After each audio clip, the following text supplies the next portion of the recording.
What's up, guys?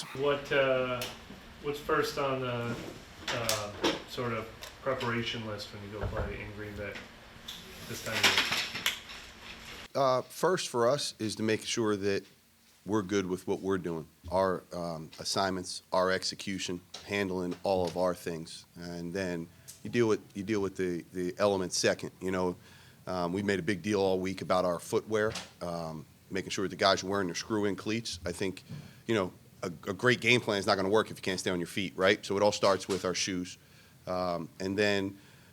Yesterday we did some wet ball drills with the snapper and the kicker and the holder.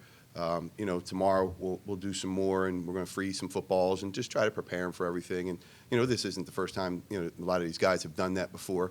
But I don't think that the elements is going to be as much of a factor other than wearing the shoes and our guys being able to play fast because they know what they're doing and can go execute their assignments.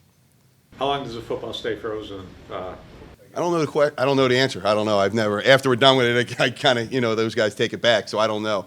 But we're just trying to prepare them for everything. Wet balls, frozen, ice on it, that sort of deal, and continue to practice with those things. And this way, the guys feel comfortable, and they're not even thinking about that. We just go out there and execute our jobs. How would that affect field goal range if it is super cold and the ball's really? Yeah, it can affect how the ball travels. Obviously, if there's any wind, that's a given. But a colder football doesn't travel as well. So we'll get out there pregame, and we'll kind of get an idea of what our range is each way. And, it may affect the kickoffs. Our kickoff's going to travel as far. Is that going to lead you to maybe want to put a ball on the ground, if the ground's slick, and try to get the ball on the ground a little bit and rolling around. So we'll take it pregame, and we'll kind of just see how it goes from there. What have you liked about Kendre Miller as a returner? I really liked how he's hit it.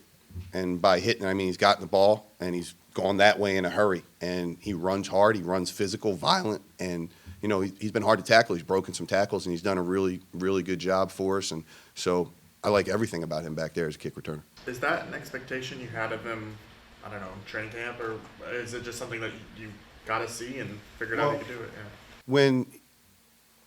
Before training camp started, yes, he was a guy that we saw as being back there as a kick returner for us. I mean, obviously at that point, Sheed was healthy, right? And so we thought that, between Kendre and Taysom, that those were two really good guys that can be the opposite returner, especially, having two returners back there with the new rules. And so we were excited about it, and how that went. Unfortunately, the first practice, that sort of deal. But every time he's been back there, starting in the Chargers game, I mean, he's had a couple really good returns. And I think the good thing about him is, he doesn't mess around. He doesn't dance. He gets the ball. He gets going full speed. He runs hard, and he's a load, and he's hard to tackle. And he's broken tackles, and that's been excellent for us. Is there anything that you've learned? There's been, 14 games now, the new kickoff rules. Is there anything that you've learned about the execution of it that is different than what you expected it might be? Yeah, I think there's a couple things. You kind of went into it saying you want it to be able to do this, or this may happen, and that sort of deal, or the type of players that you want it. And I think as it unfolds, we continue to learn every week. To me, the biggest thing that I see affect the play is the depth of the kick. When the ball lands on the goal line, you have a much better percentage of making a tackle inside of the 30-yard line. Whereas if the ball's landing and they're fielding it and it's up on the 6 or the 8, they're getting more positive returns because we can't start until he touches the ball from the kickoff coverage standpoint, and that guy starts 8 yards further when he catches it on the 8. So that's really a big deal. It's a real big deal. The other thing you kind of learn is as the field spread out, and because of the alignment rules for the kickoff coverage team, for example, the 1 and the 2 have to be outside the numbers. It's really a further run than you think when you kick the ball away from those guys, and they really have to change their angle of how they want to go and get there in a hurry because they just may not have enough time, and especially if the ball's not on the goal line and that guy catches it, it's a far run that maybe they can't get there if they're running it down the sideline that it was kicked to. And then I think from a return perspective, the more that you do it, to me it really is more like our punt return techniques and things that we're using. And by that I mean you're trying to engage with a guy, and then he really doesn't have a running head start like he used to. So you don't have a guy running into you and you're sitting there and he has the ability to run you over. It's more of you want to try to be square on the guy and then almost be able to take him where he wants to go and use an arm and push him by the ball or just widen a little bit of space. So I think some of the techniques that we've used, we've tried to alter and change from when we first put it in last spring to we see how it's unfolding. For a guy like Groupie, who's a little more acclimated to maybe that environment, how much more confident are you in what he can do? I'm extremely confident. I really am. I think playing, at Arkansas State isn't a warm place at the end of the year, and then obviously playing at Notre Dame, he's been in those conditions. So I'm very confident in him. I think that he's prepared for it. Like, he had a plan coming into the week that we talked already. From everything that I talked about earlier about shoes, like he knows what shoe he wants to wear on his plant foot to make sure that he's not going to slip when he plants on a field goal or on a kickoff.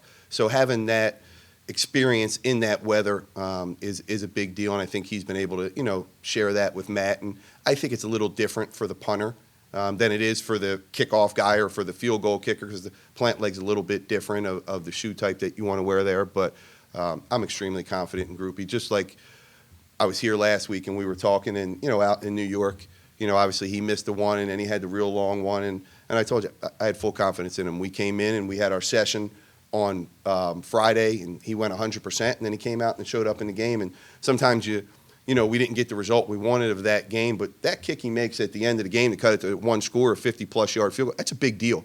It cuts it to one score, and it gave us a chance, and we had full confidence in him, and he went out there and he hit the ball, and so I was very, very excited for him.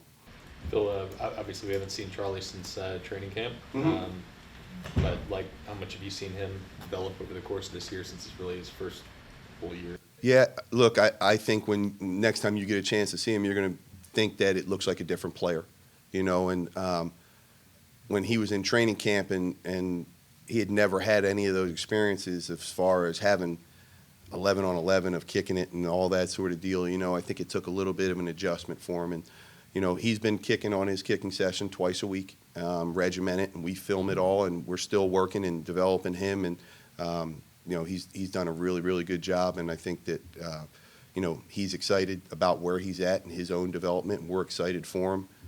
And I think that he has the ability to be a guy that can play in this league for a long time. He has a great work ethic, so he's done a really good job. Oh, we got? Awesome. Thank you, guys. Merry Christmas, everyone.